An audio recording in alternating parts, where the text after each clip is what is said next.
آپ کے سامنے نہ رکھا. آپ کی یہ ماضی ہے, آپ کی یہ اتہاس ہے.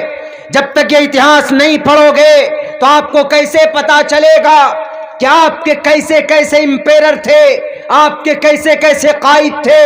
آج کے دور کے قائد کو دیکھو گے تو ایمان بھی آپ کا چلا جائے گا, کیونکہ کرسی پر بیٹھنے کے لیے جھوٹ بولتے ہیں, کرسی پر بیٹھنے کے لیے آپ کے ووٹ کو خریدتے ہیں, تب جا کر لوک سبھا یا ویدھان سبھا میں جاتے ہیں تو وہ آپ کو بھول جاتے ہیں, آپ کے راستوں کو بھول جاتے, آپ کے علاقے کو بھول جاتے.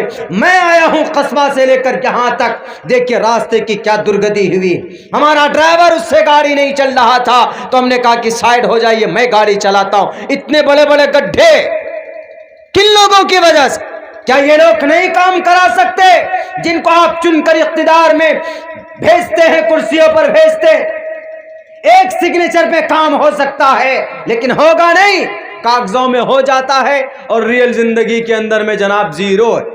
پھر پتا چلا کہ وہ سڑک پہ گڈھا نہیں بلکہ گڈھوں میں لگتا ہے کہ سڑک کو بچھا دیا گیا. وہی ہو رہا آج کل. ٹیپو سلطان کی زندگی سے ان لوگوں کو سبق لینا چاہیے کہ کرسی پر بیٹھنے کے بعد عوام کو مت بھولنا چاہیے. تمہیں عوام کو مت بھولو, عوام کے حصہ اور حقوق کی بات یاد رہنی چاہیے. تو یہ ٹیپو سلطان پھر کیا ہوتا ہے؟ ایماندار, ایمان کا پختہ اور مضبوط, اللہ سے ڈرنے والا, کسی اور سے نہیں.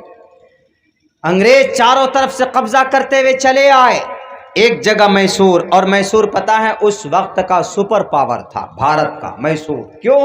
اس لیے کہ میسور میں مسالے ہوتے تھے, مسالے, گرم مسالہ, گرم مسالہ میں مرچ ہے, گرم مسالہ میں کالی مرچ ہے, گرم مسالہ میں ادرک ہے, گرم مسالہ میں لہسن ہے, پیاز ہے, گرم مسالے میں اور بھی ساری چیزیں ہیں, دھنیا ہے, یہ سب چیزیں ہیں. تو یہ اس ایریا میں بہت ہوتا تھا. اور باہر سے جو لوگ آتے تھے, ایران سے, سعودی عرب سے, ہمارے ملک بھارت میں, تو ان لوگوں کا آنے کا مقصد, بلکہ انگریز جو آیا وہ آیا ہی تھا یہ بزنس کرنے کے لیے. اور لوگ وہاں سے آتے, وہاں سے سونے چاندی لاتے اور یہاں دے کر وہ مسالہ خرید کر لے کر کے جاتے تھے. تو سپر پاور طاقت اسٹیٹ اگر کوئی تھا تو میسور تھا. تو میسور پر نگاہیں تھی کن کی؟ انگریزوں کی, کہ میسور کسی طرح قبضے میں آ جائے, میسور کسی طرح قبضے میں آ جائے. میں اس لیے میں بتا رہا ہوں میرے بھائیوں, میرے ساتھیوں, کہ ایک بادشاہ کی زندگی کیسے قرآن و شریعت کے تحت گزر رہی. بادشاہ تھا, قرآن و شریعت کے مطابق اپنی زندگی گزارتا تھا اور عوام کے لیے جیتا. آج کہیں کہیں پر ان کے نام کو, ان کے اتہاس کو غلط طریقے پر بتایا جاتا ہے, ویرودھ ہوتے ہیں. حالانکہ آج پورے بھارت میں چھٹی ہوتی ہے. 20 نومبر کو ٹیپو سلطان کی جینتی منائے جاتے, جیسے گاندھی جینتی منائے جاتے تو ویسے ٹیپو سلطان کی جینتی منائی جاتی. جینتی مطلب یوم پیدائش. شریعت میں اس کی اجازت نہیں ہے برتھ ڈے منانا, happy birthday to my son, happy birthday to my daughter. ہم اپنے بچوں کا مناتے ہیں نا, 5000 4000 روپے خرچہ کر دیتے, کیک کاٹتے ہیں. It's not allowed according to the Islamic شریعہ. اجازت نہیں, اس کی پرمیشن ہی نہیں کہ آپ برتھ ڈے منائیں. برتھ ڈے میں آپ کی زندگی بڑھتی نہیں ہے, گھٹ جاتی. لیکن ایک تاریخ ہے کہ اس دن کو ایک شیر پیدا ہوا تھا.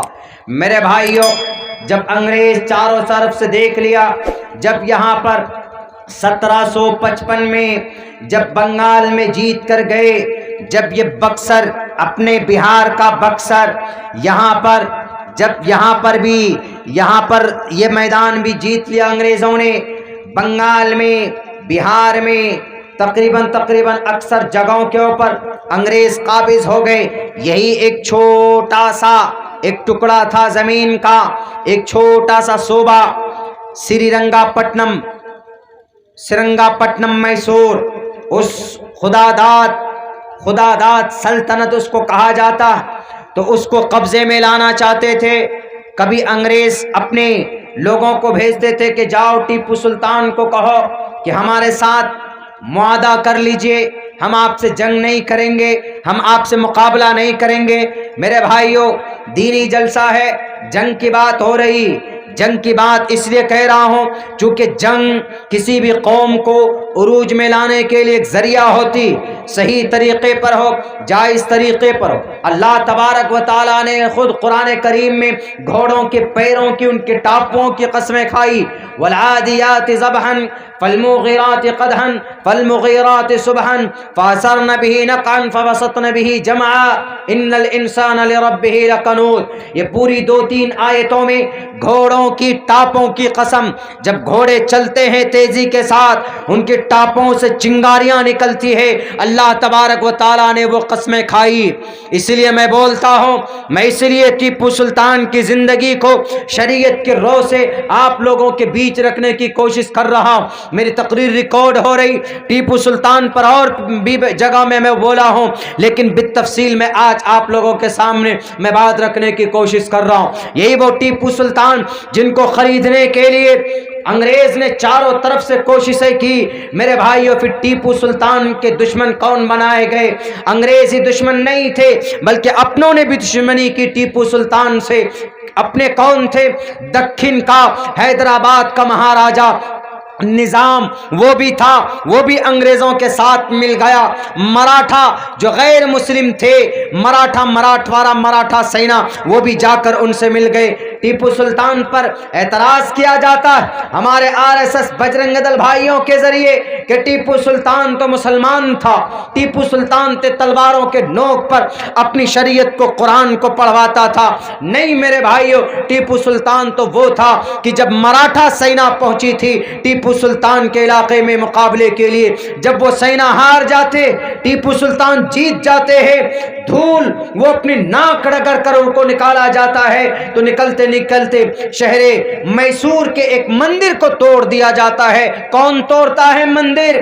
RSS کے بھائیوں سنو، میسور کی دھرتی پر، سری رنگا پٹنم کی دھرتی پر مندر کو توڑنے والا کوئی مسلمان نہیں تھا، بلکہ مندر کو توڑنے کے لیے خود مراٹھا فوج تھے۔ کیوں؟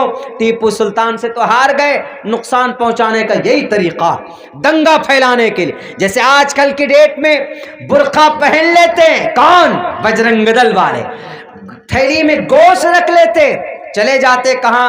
کسی مندر کے سامنے جا کر اس کو پھینک دیتے۔ لیکن جب پکڑا جاتا ہے تو برقعے میں کون عورت نہیں، برقعے میں RSS کا ایجنٹ، برقعے کے اندر بجرنگ دل کا ایجنٹ۔ کئی جگہ پر آپ نے دیکھا ہوگا کہ برقع پہن کر مرد لوگ اسلام کو بدنام کرنے چلے ہیں۔ ارے یاد نہیں، الاسلام یعلو ولا یولا، تمہارے ہتھ کنڈوں سے اسلام بدنام نہیں ہوگا۔ تمہارے ان مصنوعی برقع پہن کر عورت مردوں کو عورت بنا کر اسلام کو بدنام کرنے کی کوشش کرو گے۔ Islam is the best religion to the world.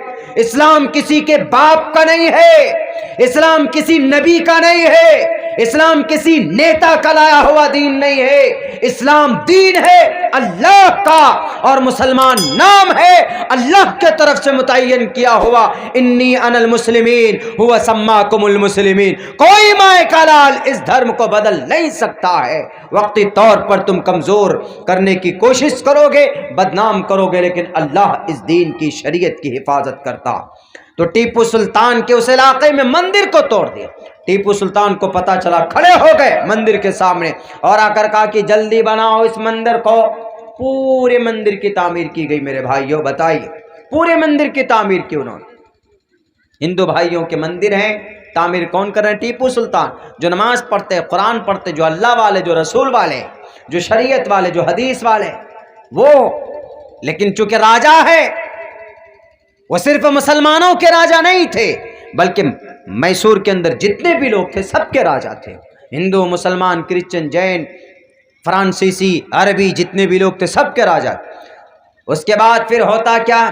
انگریز نے کہا، میرے بھائیوں وقت چونکہ کافی ہو رہا، بس میں یہ تاریخ تھوڑی سی آپ کے سامنے جلدی سے رکھوں۔ اس کے بعد پھر میں نے سوچا تھا کہ کچھ تعلق، کچھ ایک باتیں کچھ کل رہ گئی تھی، نہیں بتا پایا تھا میڈیا والے بھائیوں کے، اس میں بھی ریکارڈ نہیں ہوا ہوگا کہ ابھی وسیم رضوی کے تعلق سے ہم نے کل بات کہی تھی کہ وہ ایک شیعہ بہت سے لوگ کہتے ہیں کہ دیکھیے وسیم رضوی مسلمان کیسا کیسا ہے، تو سب سے پہلے نمبر پر اس کو مسلمان کی لسٹ سے نکالو. وہ مسلمان نہیں، وہ شیعہ مسلم.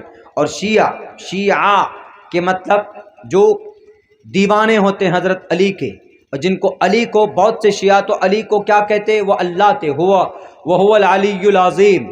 یعنی قرآن کی اس آیت کو حضرت علی کو اللہ کا درجہ دیتے، وہ العلی العظیم. علی اللہ کے اسماء صفات میں سے ہیں، یہ اللہ کے نام ہے، لیکن لوگ علی کے ساتھ فکس کرتے ہیں کہ علی کون ہے؟ مولائے کل.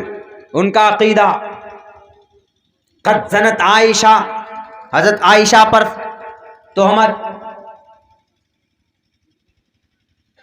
روافض شیعہ اور مطلق شیعہ میں تھوڑا فرق ہے، میں وہ ایکسپلین کرنے والا تھا. اور ان کا وجود کب سے ہوا میں وہ بھی تھوڑی دیر میں بتاؤں گا، لیکن اس سے پہلے آئیے میں آپ کی یہ اتہاس پوری کر دوں. تو جب انگریز نے سوچا کہ نہیں ہم بھارت میں قبضہ نہیں کر سکتے جب تک ہم ٹیپو سلطان کو موت کے گھاٹ نہیں اتار دیں، تو کیسے کیا کریں؟ تو ان کا ایک لارڈ کارنیوالز انگریزوں کا، وہ کمزور کرتا تھا مسلمانوں کو. کیسے؟ مار کر ڈرا کر نہیں، ان کے اندر پھوٹ پیدا کر. تو کارنیوالز نے پھوٹ پیدا کر دی ٹیپو سلطان کے فیلڈ میں، ٹیپو سلطان کے گھر کے اندر. اور ٹیپو سلطان غلط کو برداشت نہیں کرتے تھے. ٹیپو سلطان جو مجرم تھا اس کو سزا دیتے تھے سامنے. ان کے کچھ لوگ بک گئے تھے انگریزوں کے ہاتھوں، بک گئے. ادھر نظام دکن مدد مانگی کہ ہماری مدد کیجیے. فارس کی بادشاہ سے بھی مدد مانگے، مراٹھا سینوں سے بھی مدد مانگی. ٹیپو سلطان نے کوئی بھی نہیں آیا مدد کے لیے، لیکن تنہا یہ مرد مجاہد کھڑا ہو گیا میدان میں. مشورہ بھی دیا کہ سر ہتھیار ڈال دیجئے، کہا کہ نہیں، شیر کی ایک دن کی زندگی گیدڑ کی 100 سالہ زندگی سے بہتر ہوتی ہے. یہ کہہ کر شیر یوں ہی نہیں کہا جاتا، ٹیپو سلطان کو ایسے نہیں کہا جاتا. وہ شیر تھا، واقعتاً شیر تھا، کسی سے ڈرتا نہیں. کہاں سے نکلیں گے، کہاں جائیں گے، یہ چیز ان کے وزیر اعظم میر صادق کو معلوم تھا. یہ فوراً سودا کرتے تھے انگریز سے. 90 دن کا محاصرہ ہوا تو انگریز کے فوج سے جا کر ملے. میر صادق جا کر ملتا ہے اور کہتا ہے کہ اپنے قلعہ کا، ہمارے قلعے کا فلاں علاقہ بہت کمزور ہے، فلاں دیوار بہت کمزور ہے، اس جگہ پر حملہ کرنا اور تم آنا، میں خود گیٹ بند کر دوں گا.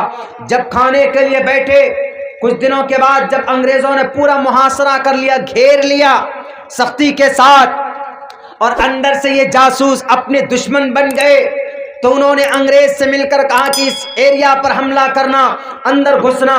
کھانا کھا رہے تھے اور کچھ لوگوں کو بلا لیا تھا تنخواہ دینے کے لیے. ٹیپو سلطان کیا ہو، تم لوگوں کا مہینہ پورا ہو گیا، سیلری لے کر کے جاؤ، تنخواہ لے کر کے جاؤ.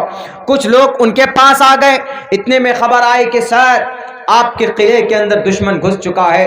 فوراً کھانا چھوڑ کر ایک دم پورے آن بان شان کے ساتھ تلوار لے کر میدان میں نکل جاتے، مقابلہ کرتے. جیسے ہی اپنے قلعے سے باہر نکلے تو اندر جو چھپا بیٹھا تھا وہ میر معین الدین، میر قمر الدین، ان کا بھی نام لوگوں کو معلوم ہونا چاہیے. یہ ہمارے اس شیر کو شہید کروانے میں ان نالائقوں کا، ان ہنجاروں کا بھی ہاتھ ہے. تو اندر سے باہر سے قلعے کا دروازہ لگا لیا کہ ٹیپو باہر ہی رہے گا، واپس تو آئے گا نہیں. لڑتے رہے بالآخر ایک رات تہجد کی نماز پڑھ کر، فجر کی نماز پڑھ کر، قرآن کریم کی تلاوت کر کے آئے، میدان میں مقابلہ کرتے رہے. ایک دشمن انگریز کے کن پر نے گولی ماری، کن پٹی مر نیچے گر گئے وہیں پر. اس کے بعد ان کی لاش پڑی رہی. جنرل ایک انگریز ان کے قریب نہیں جانا تھا ڈر سے. 3 گھنٹے ہو گئے کہ نہیں، ٹیپو سلطان شیر گھائل پڑا ہوا ہے، کہیں میں جاؤں اور میری خیریت اور میری گردن نہ اڑ جائے. ان کے کمر میں بندھے ہوئے تھے ہیرے کے وہ تھیلے. ایک انگریز گیا اس تھیلے کو لینے کے لیے. ٹیپو سلطان نے اتنے زور سے حملہ کیا، اس کا سر تن سے جدا کر دیا. ڈر جم گیا کہ یہ شیر ہے، یہ گھائل شیر ہے، کبھی بھی اٹھ سکتا ہے. حالانکہ گولی لگ چکی تھی، ان کی وفات ہو چکی تھی، موت ہو چکی تھی، لیکن تقریباً 3 سے 5 گھنٹے تک ہمت نہیں ہوئی کسی انگریز کے بہادر میں کسی فوجی میں کہ ٹیپو سلطان کے پاس جاتے اور ان سے جا کر دیکھتے کہ یہ کنفرم کرتے کہ مرے کہ نہیں مرے، ان کی شہادت ہوئی کہ نہیں ہوئی، اتنا ڈرتے تھے۔